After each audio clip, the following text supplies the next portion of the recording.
universel. Tout le monde peut chanter ça. Même n'appartenant pas à un mouvement religieux, mystique ou spirituel, tout le monde peut en chanter. C'est un mantra qui protège. Il y a beaucoup de témoignages. La maladie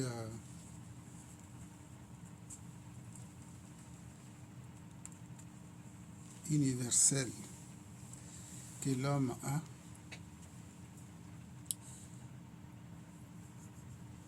nous avons les femmes de nuit qu'on appelle les succubes, les hommes de nuit qu'on appelle les incubes, qui viennent abuser les hommes et les femmes. Et lorsqu'on est approché par ces êtres-là, tout commence à aller de travers.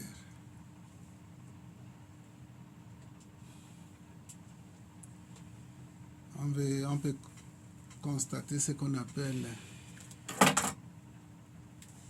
la malchance, où rien ne va. Nos demandes postulées ne se réalisent pas. Nous avons des attaques de tout genre, le jour comme la nuit. Alors, lorsque nous avons comme support le mantra You entre nos lèvres, la protection est assurée. Nous parlons le plus souvent des attaques sorcières. Alors, avec ces mantras-là, vous pouvez être sûr que ni physiquement,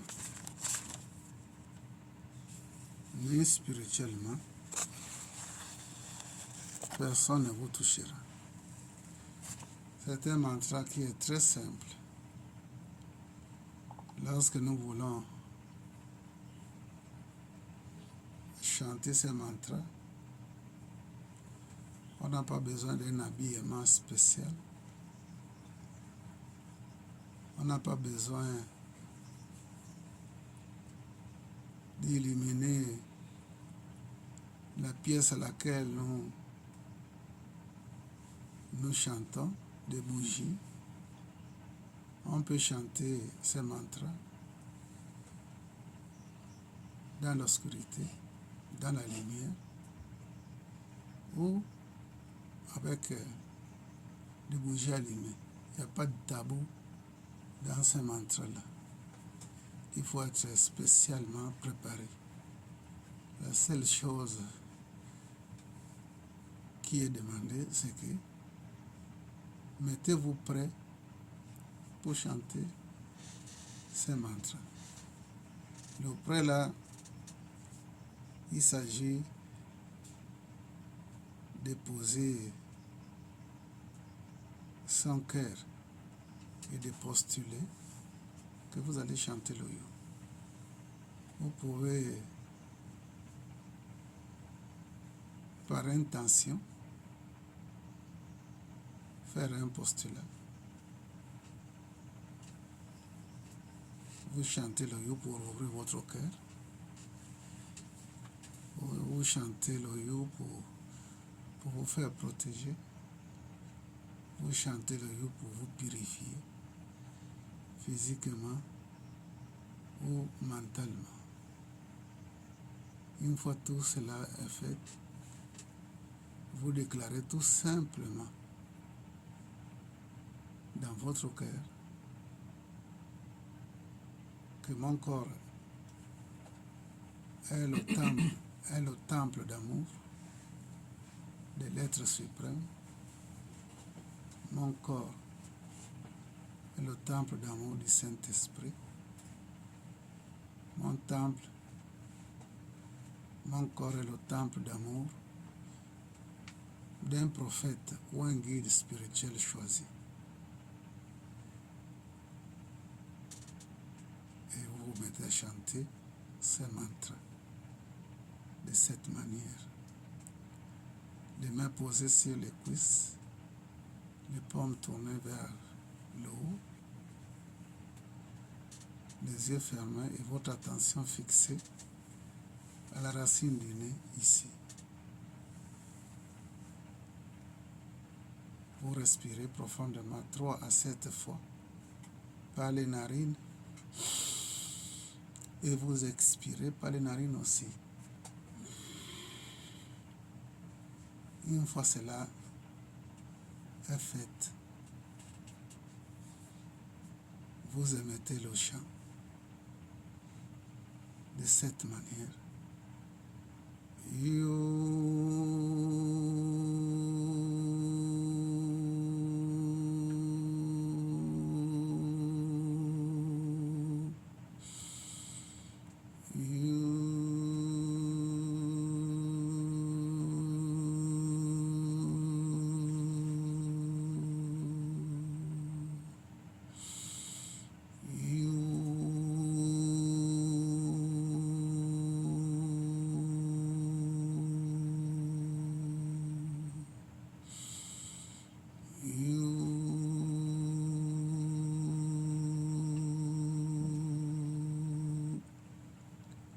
Le mantra est écrit H et U et qui se prononce You, qui se chante. You, vous pouvez le faire 25 minutes ou 30 minutes. Après cela, vous respirez une fois profondément. Vous ouvrez progressivement les yeux. Une fois fini là, vous bénéficiez d'une protection, quel que soit le sorcier. La mère, le père, le mari ou la femme veut vous ensorceler, reçoit toutes les énergies projetées vers vous, ça retourne vers l'envoyeur. Vous êtes protégé 24. Si vous le faites tous les jours, vous êtes protégé 24 sur 24. Si vous le faites une fois en passant, vous êtes protégé 24 heures, tout simplement. Donc, c'est un mantra qui est un médicament qui fait tout. Aucun sorcier, dans aucun endroit du monde, ne peut vous attaquer et vous gagner. Vous avez un problème, quel que soit. Mettez-vous tout simplement assis avec des pensées positives. Alors, exposez votre problème avant ou après le chant des livres. Donc, c'est un mantra très important. C'est un mantra d'actualité. On peut le chanter à tout moment. Voilà notre formule pour nous protéger. Pour les gens qui n'ont pas, qui sont pauvres en amour, en chantant ce mantra, comme l'a dit tout à l'heure Maître Daniel, le mantra a comme lieu d'impact le chakra du cœur. En chantant ce mantra, notre cœur commence à s'ouvrir. Les pensées négatives qui peuvent nous passer par l'esprit finissent par être désintégrées, dissipées et refoulées dans notre esprit. C'est ce mantra qui est la clé de tout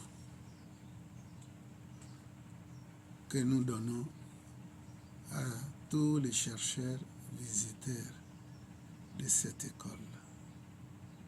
Le mantra nettoie le cœur, ça nettoie l'esprit, Et en ce moment-là, la grâce du ciel peut tomber à travers nous mettre dans l'abri et protéger notre environnement. Namasté. Namasté. Maintenant, s'il y a des questions ou des problèmes particuliers, on peut exposer cela. Il y a les gens ici dedans qui ont l'expérience, ils peuvent aussi participer aux réponses des questions posées. Oui, Moupa. Merci, professeur. J'avais fait un rêve que je voulais comprendre. En fait, j'avais rêvé que j'avais un meuble devant moi plein de fourmis. Il y avait beaucoup de fourmis. Est-ce que voir les fourmis dans un rêve, est-ce que ça peut avoir une signification? L'explication peut différer.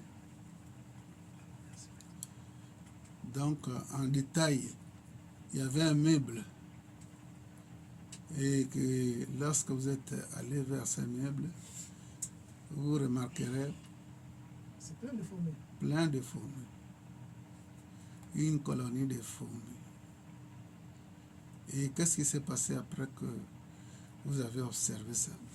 Comment avez-vous agi dans cet état de rêve? Bon, je ne sais pas, je ne sais plus qu'est-ce qui s'est passé, mais quand même j'ai peut-être oublié le reste du rêve. Mais ce qui m'est resté dans la tête, c'est voir des fourmis dans un meuble. Multiples fourmis,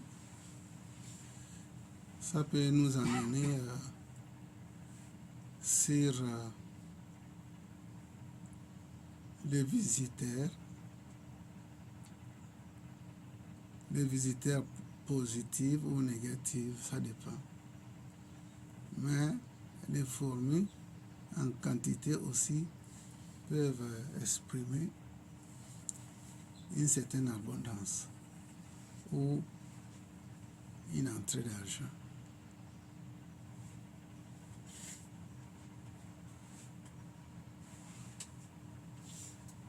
Une entrée d'argent. Vous connaissez ça? Hein? Ça peut être ça. Voilà, donc il faut nous partager aussi. Si tu as une entrée d'argent importante, tu viens partager aux chercheurs qui sont dans le temple. Voilà. Oui. Maître Albert. Merci, maître. J'ai une question qui peut aller dans le sens de la contribution de ce que Maître Daniel a dit ou pas. Maître, notre école peut faire partie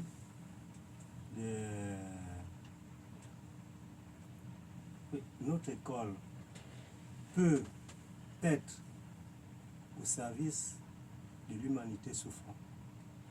Si notre école peut rentrer au service de l'humanité souffrante, bien sûr que oui, parce qu'il faut savoir que tout ce que nous enseignons ici, c'est la pensée positive. Ne pas entretenir des pensées toxiques. Lorsque vous entraînez la pensée positive, alors vous rentrez dans l'égrégore du bien. Des personnes loin de vous ou tout autour de vous peuvent bénéficier de la pensée positive. Donc la pensée positive que vous entretenez, ça fait partie du don de votre part pour l'univers.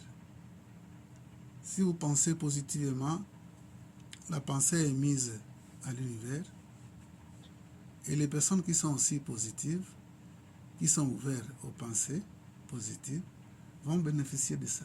Donc l'école, à partir premièrement de sa philosophie, nous participons à la souffrance et le bonheur, surtout de l'humanité. Surtout le bonheur.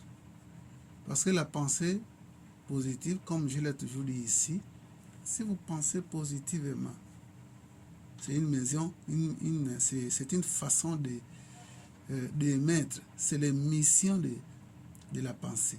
Cette pensée va faire le tour de la Terre en une seconde et cette pensée vous revient. Donc ce qui veut dire que l'école, les travaux que nous faisons ici influencent l'univers tout entier. Vous pouvez éviter une guerre dans un pays, dans votre école, et que vous travaillez avec des énergies positives, des énergies de la paix. Tout le Gabon va être inondé ou influencé positivement des pensées que vous émettez à l'école. Donc, on est au service humanitaire. On est au service de l'humanité souffrante. On est. Parce que, je ne sais pas, cette école date des années. Aucune séance n'a été faite pour envoyer les gens des pensées négatives. On n'a jamais enseigné cela. Le contraire, nous enseignons qu'il faut se faire inonder de la pensée positive. Vous participez à la vie. Au lieu d'envoyer les pensées négatives qui sont d'origine magie noire, magie sanguinaire. On peut être nous-mêmes nos propres sorciers et puis on va accuser l'entourage alors que nous-mêmes nous sommes le magicien ou la magicienne noire. Donc si vous pensez négativement, vous détruisez d'abord votre vie même. Vous ouvrez la porte grandement pour que les sorciers viennent vous achever. Si on ne met pas un pont entre nous et le monde sorcier, ils ne peuvent pas traverser. Mais le fait de penser négativement, c'est un pont que nous avons créé. Comme d'ici Point-Denis, avoir créé un pont là-bas, tous les bandits, les voleurs vont se retrouver à Point-Denis. Et ceux qui sont là-bas vont se retrouver ici. Donc, ce qui veut dire que la pensée négative véhicule ou fabrique un pont où tout ce qui est bon ou mauvais peut traverser. D'où la raison pour laquelle le choix ici, c'est de penser positivement. En pensant positivement, vous pouvez influer sur quelqu'un qui est en détresse et l'aider à sortir de là. Encore une question? Oh, oui. Oui. Oui, Merci. Oui. Namasté. Namaste. Il y avait donc 2 bougies ce matin, on voulait allumer. Il y avait une blanche et une rouge, on voulait allumer ça. Est-ce que c'était possible? Quel est le rôle de la bougie rouge? Merci. Oh, sans aller loin, la bougie rouge symbolise la vitalité, la force, la volonté. La bougie blanche, ça symbolise les forces positives que vous pouvez appeler le Saint-Esprit. Ça symbolise le fait qui fait du bien. Ça symbolise la lumière, la pureté.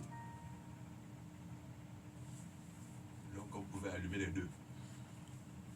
Cette association-là, ça ne nuit personne. Ça fait pas de mal. Ça ne peut faire pas du mal. Merci. Merci beaucoup. Oui, Maître Daniel. Namasté. Namaste. Namasté. Mais moi, je voulais savoir, on prends le cas de quelqu'un qui va de vie à trépas, mais qui a endossé une dette spirituelle. Une personne qui vient, qui va C'est-à-dire de, qui meurt, oui, de vie à trépas. oui, Oui, mais qui a endossé une dette spirituelle. Une dette spirituelle, je peux même illustrer le type de dette pour que vous compreniez le sens de ma question. oui, Par exemple, quelqu'un qui est dans un couvent, oui. et là-bas il a mangé pour les autres, Mhm. mais justement à son tour de faire aussi manger les autres, il meurt. Ça, c'est une dette spirituelle. Bien sûr. Bon, cette âme-là, par rapport à cette dette-là, spirituellement, est-ce que cette âme-là peut accéder à la lumière? Namasté. Namasté.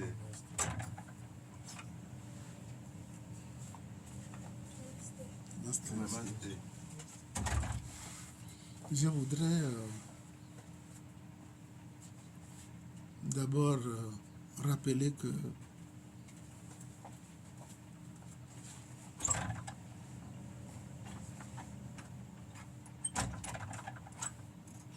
la dette ou le karma est comme un crédit qu'on pouvait bénéficier, demander bénéficier du crédit si cela est accepté. On vous donne 50 millions ou 10 millions. Alors, vous vivrez avec cette dette-là jusqu'à ce que vous remboursez la dette. Tant que vous ne remboursez pas la dette, d'ailleurs, les banquiers avec leur expérience avant de donner ça, ils vont demander quelqu'un qui va vous avaliser ou ils vont voir un peu si vous avez des biens. Au cas où vous ne payez pas la dette au délai donné, vos biens peuvent être récupérés pour compenser cette dette-là. Je pense que dans certains pays, y compris le Gabon, il y a des choses comme ça. Bon, maintenant, dire que cette personne-là qui a une dette karmique, est-ce que cette dernière peut accéder à une conscience plus élevée? Je dis oui. D'ailleurs, quelle est la raison de la vie de l'être ici-bas? C'est de payer ses karmas et s'élever à des niveaux supérieurs. Donc, quelqu'un endetté,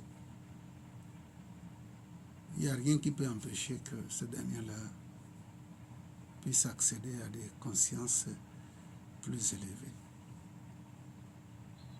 On peut être endetté, mais avoir l'amour de s'éveiller. Ce n'est pas la dette contractée physiquement qui peut empêcher que quelqu'un puisse s'éveiller. Parce que partout où on peut y aller, nous sommes âmes, nous sommes êtres. Donc quelqu'un qui se retrouve à un milieu lointain peut s'éveiller aussi, malgré les dettes qu'on a contractées à Libreville et puis on fut pour aller au Congo en passant par Ndende.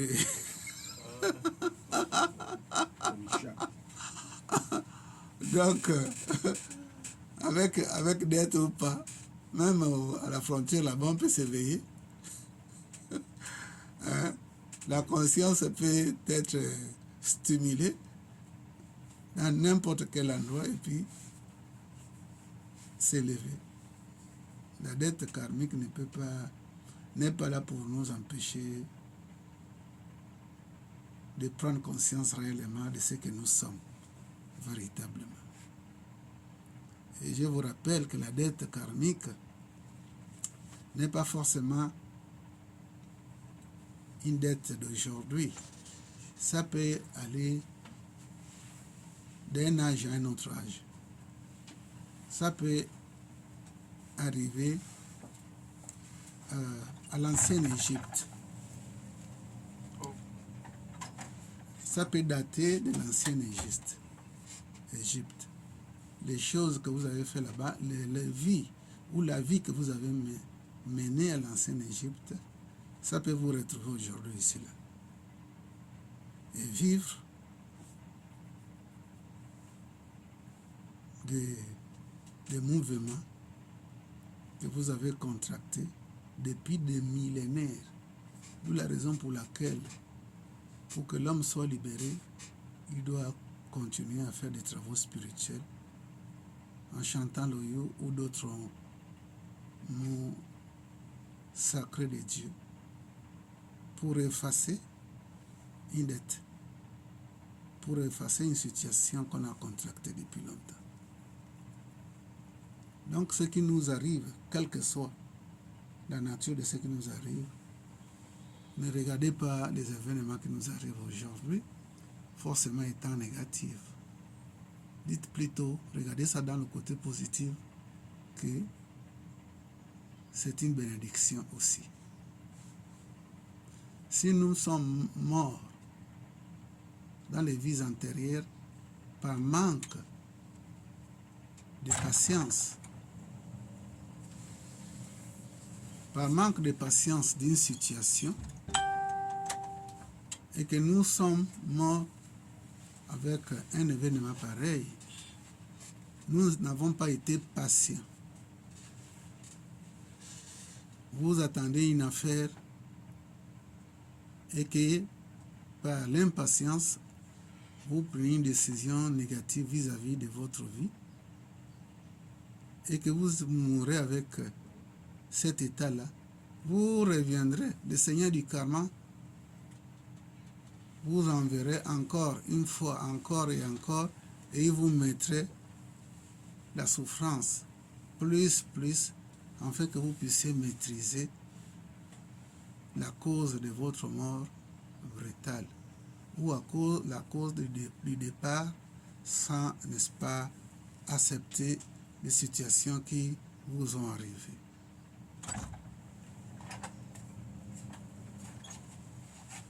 Il est dit que la patience est un chemin d'or. C'est un mot que nous utilisons, un mot peut-être vulgaire, mais ça a un sens profond.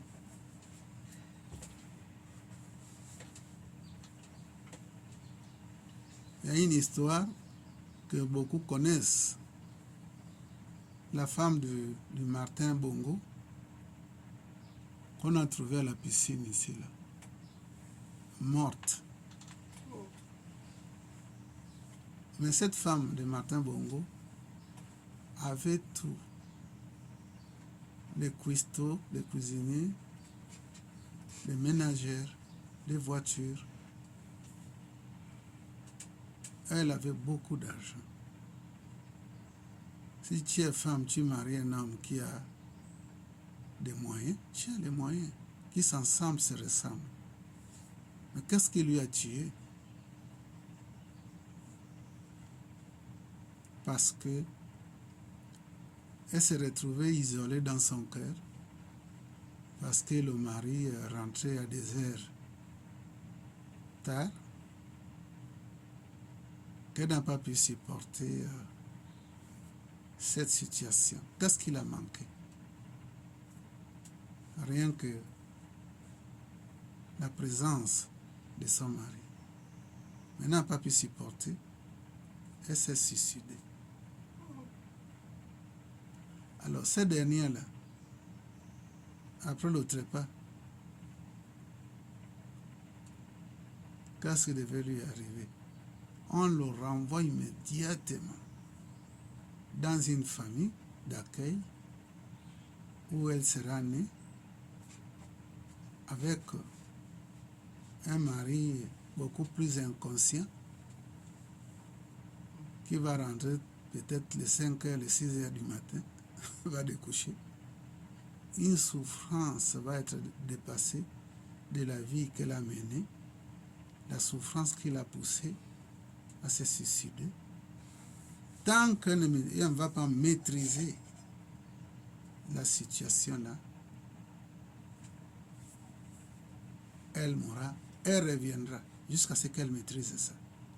C'est la raison pour laquelle, quel que soit ce qui nous arrive dans le côté professionnel, marital, sentimental, etc., etc., on doit savoir que nous vivons une expérience.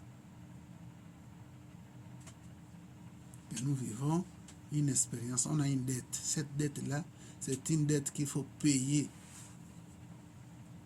par la prise de conscience. Tout le monde fera des analyses aujourd'hui, mais je souffre d'une telle situation. Quand est-ce que je l'ai contracté? Ce n'est pas forcément dans cette vie.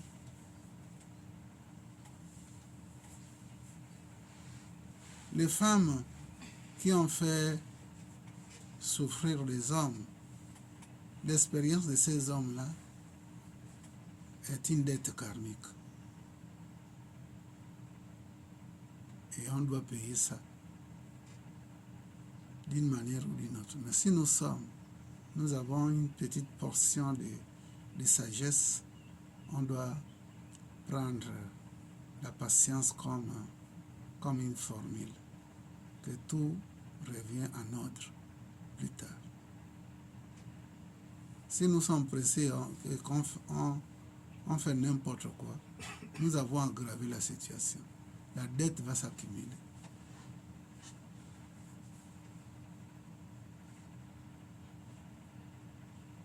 Donc, la question de Maître Daniel a été répondue d'un côté et nous avons élargi ce que c'est une dette karmique. Le contraire, la souffrance, si on prend conscience, on peut s'élever, se nettoyer et effacer cette dette karmique.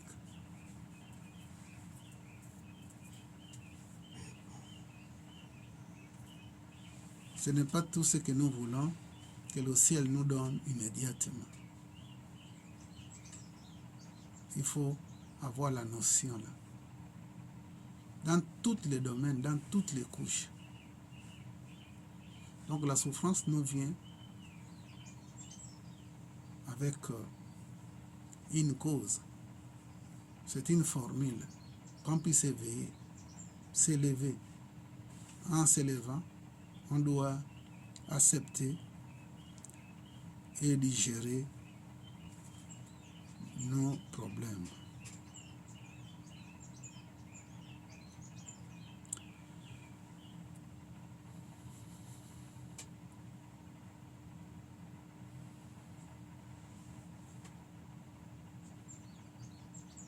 Nous avons une grande contemplation notée par Papa Kenenge le 23 septième mois 2023.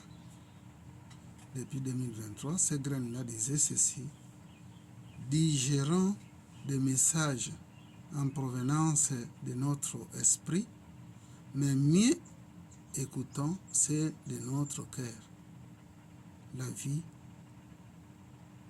est courte ici-bas.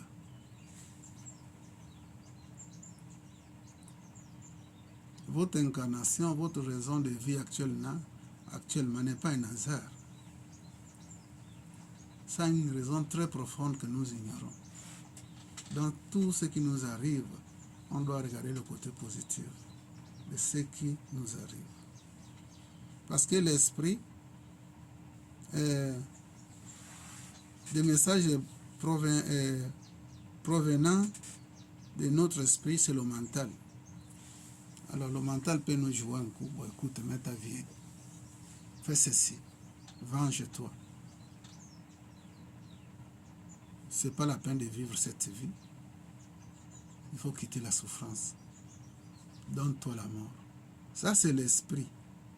Mais par contre, écoutons des messages, c'est de notre cœur.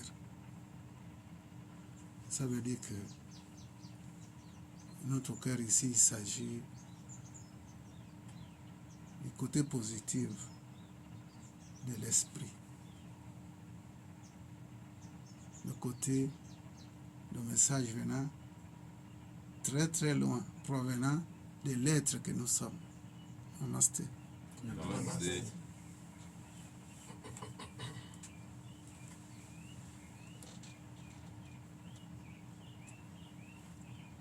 Est-ce que nous pensons que le karma est un hasard? Non. Le karma n'est pas un hasard. Ça vient juste nous accompagner à réaliser la vie. Ce n'est pas un hasard.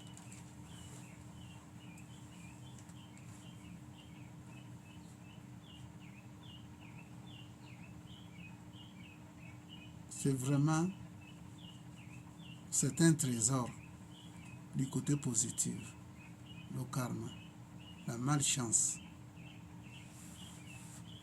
Et la malchance a un côté positif. Si nous avons compris la loi de résonance, que rien n'existe sans son côté opposé, donc on peut découvrir que dans la malchance, dans le malheur, Dieu dort à côté.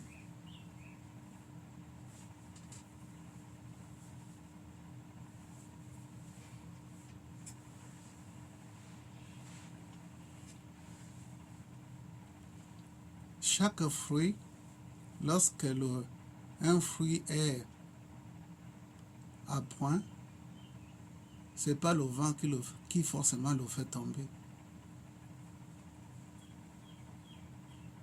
Un fruit qui arrive en maturité, ce n'est pas le vent. Il tombe de lui-même. Ça veut dire que c'est déjà arrivé à la maturité. Cueillir ces fruits avant le temps, comme les gens le font à cause de la gourmandise d'argent. On prend des fruits qui ne sont pas matures pour aller vendre ça au marché.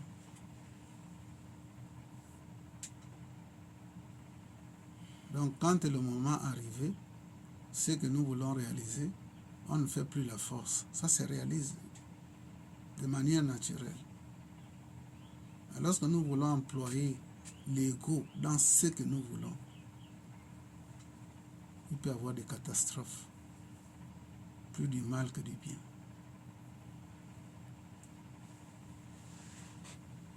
On doit respecter aussi le temps, parce qu'il est dit quelque part loin, pas des vieux, pas des anciens.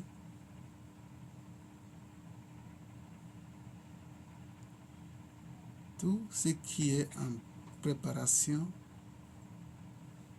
hors le temps finit par le détruire. Tout ce qui se fait hors le temps finit par le détruire. Ça veut dire qu'on doit respecter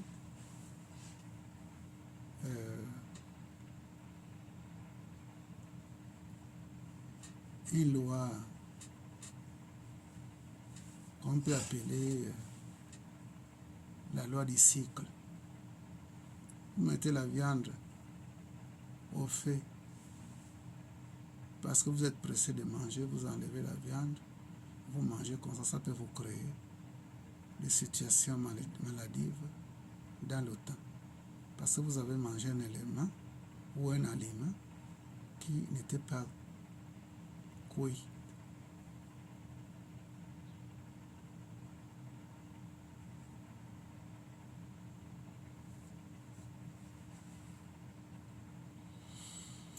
Voilà, Papa Kendenge, est-ce que, si vous n'avez pas de questions, Papa Kendenge, est-ce que nous avons la graine qui avait été préparée? Vite fait, on va décortiquer ça. Puis... C'était le mandal à sa ruse subtilement et multidimensionnellement. Méfiez-vous à son invitation. Oui. Vous écrivez ça?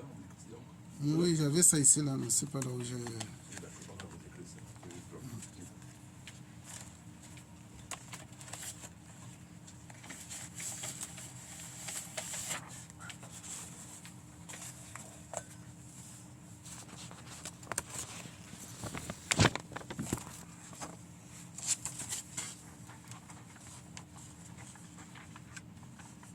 La graine en question,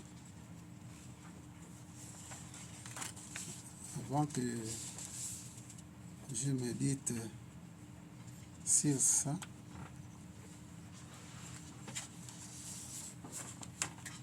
la graine nous amène sur la nature rusée de cet élément qu'on appelle le mental ou l'ego.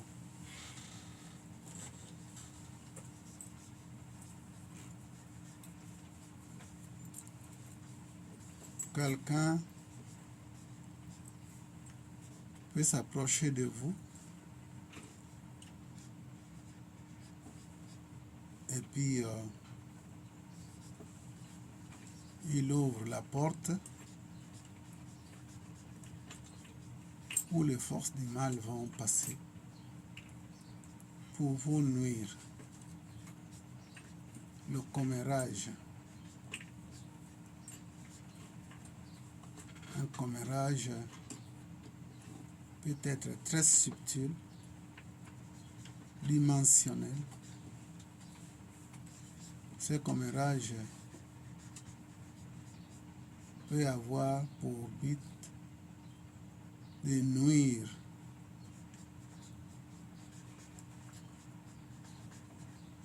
à un ensemble.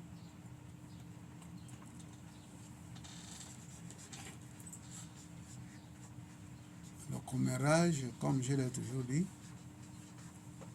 est une énergie toxique. Vous êtes fatigué de penser toxiquement et vous voulez maintenant extérioriser ça dehors pour que ça puisse attraper les autres.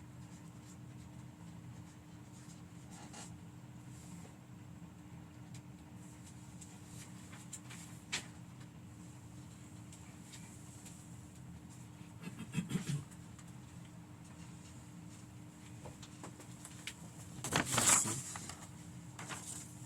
Le mental a sa ruse subtilement et multidimensionnelle. Méfiez-vous à son invitation. Parce que les gens, leur tête, en fait, l'homme n'est pas tranquille, il veut toujours être à côté de quelqu'un qui va l'écouter, qui va écouter les toxines là qui fait sortir de sa tête. Et puis, si possible, former un couvent de sorciers. Le couvent des sorciers n'est pas formé seulement de mauvaises personnes qui vampent la nuit. Un couvent de sorciers peut être un couvent de personnes qui ne savent même pas comment vamper, mais le fait de se réunir, c'est déjà un couvent. On s'est réunis pour le mal, pour critiquer, c'est déjà un couvent qui est en train de se créer là.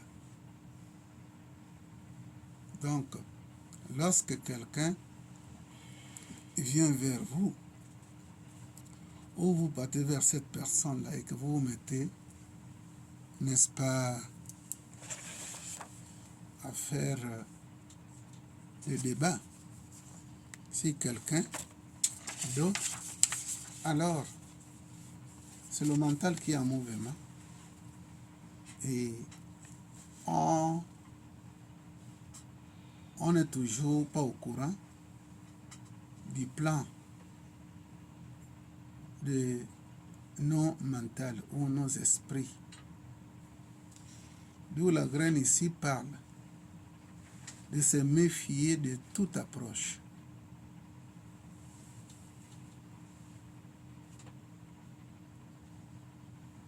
On peut nous approcher de quelqu'un qui est en détresse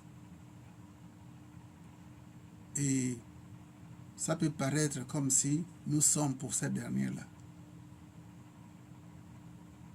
Alors que le mental, c'est parmi ses ruses pour aggraver une situation. Donc, nous devions nous méfier toujours de nos esprits. Et plus loin, le côté où on n'est pas au courant, on se fait vampiriser par nous-mêmes. Si vous faites le commérage contre quelqu'un, cette personne-là va soutirer toutes vos énergies, vos chances. Et vous allez vivre videment. Oui, parce que vous êtes réunis pour quelqu'un. Vous faites vampiriser. Ou si vous êtes seul en train d'entretenir une pensée négative contre quelqu'un, vous allez vous retrouver après être fatigué. Ça veut dire qu'on vous a vidé. On vous a soutiré quelques énergies à cause de vous-même. Pourquoi ne pas dans la journée penser positivement? Pourquoi remplacer ça par le négatif? Une pile usée finit par être à plat, comme nos téléphones là. Donc vous voulez de bonnes choses, pensez positivement. Et en pensant positivement, cette manière d'être va arriver aux grands égrégores qui prennent pour le bien humanitaire. Et vous allez bénéficier de ça parce que vous en faites partie de cet égrégore-là. Les pensées positives que les gens ont fait depuis des millénaires et que vous rentrez en connexion avec cet état qu'on appelle égrégore, vous bénéficiez. Vos pensées positives ne cherchent pas à loin, vont directement là où ils sont attirés par l'égrégore positif. Or, lorsque vous pensez négativement, même si vous êtes seul, isolé, vous êtes connecté au mal, le mal va vous visiter, il va vous fouetter jusqu'à la fin de vos vies ici-bas. C'est une vérité que je vous dis. Allez-y contacter les vrais pasteurs s'ils existent. S'ils n'existent pas, alors rentrez en vous. Il y a des vrais pasteurs au-dedans de vous. Donc, au point de penser